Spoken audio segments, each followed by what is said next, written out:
Kids' Night Before Halloween by Stephen Lane. 'Twas the night before Halloween, and all through the school teachers tried to keep order and not lose their cool. It was no small achievement, for as everyone knows, Halloween tops the list of all-time teacher woes. Kids brought costumes in early and were trying them on just as soon as they saw that the buses were gone. When the opening bell rang, some children went wild. Well-established routines were completely defiled. 4 grotesque fifth-grade monsters were preparing to dine on 2 fine first-grade boys who'd been tied up with twine. And a second-grade teacher showed girls who was king when he broke up their bathroom tiara trade ring. Lindsay Lowe's party cupcakes arrived a day early, and when third-graders heard "not today," they grew surly. So upset was sweet Lindsay and her 2 BFFs that they passed out the treats while Miss Smith graded tests. There was icing on desks, cupcake sprinkles in hair. Soon the wrappers and crumbs could be found everywhere. 4th grade at first was a much calmer sight, until Space Rangers started a laser sword fight.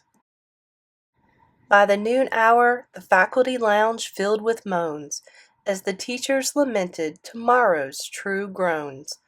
There'd be even more costumes, and a whole lot more treats, plus the mothers with cameras who'd line nearby streets.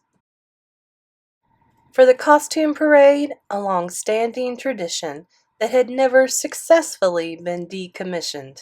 Take heart now, cheer up, we've all done this before, the art teacher cried as she burst through the door.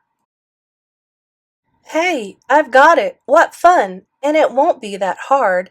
This year we'll each dress like a big credit card. The kids will just love it, she shouted with glee. Now everyone meet in my art room at 3. Tom, you'll be a supercharge, max it for Sue. Miss Hudgens, you're Frenchies. That's perfect for you. Well, it's better than last year, Mr. Anderson said. Those rocket boots cut blood flow in both my legs. That afternoon chaos fueled fears of tomorrow, the teachers' hearts filled with great tension and sorrow. Then the principal issued a memo, quite strict. No one takes the day off, and you can't call in sick. Principal Lane. The 3 o'clock meeting, it came and it went, and the truth was the teachers were already spent. They filed out in silence with their butcher block paper and some paints and some markers, plus a pattern to taper the sides of their costumes to fit them just right, and they drove home resolved that they'd give up the fight.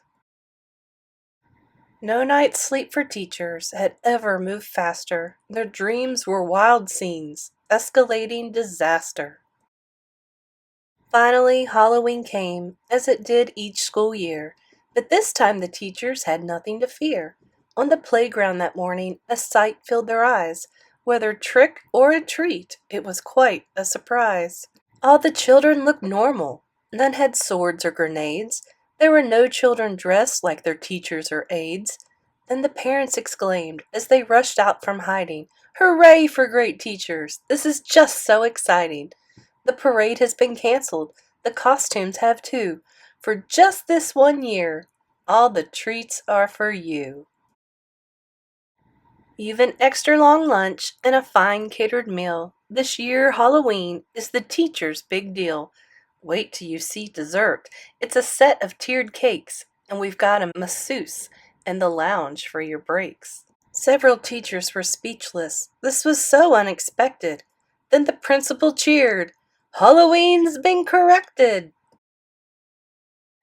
But the kids sideways glanced and replied, "Have no fear. Though this Halloween special, look out for next year. Plans are well underway, and we won't miss a beat. Next year's Halloween will be more trick than treat." As a former teacher, Halloween is very stressful, but I always liked it. So please like and subscribe this video. It really helps me out in the algorithm, and we'll see you again in another story.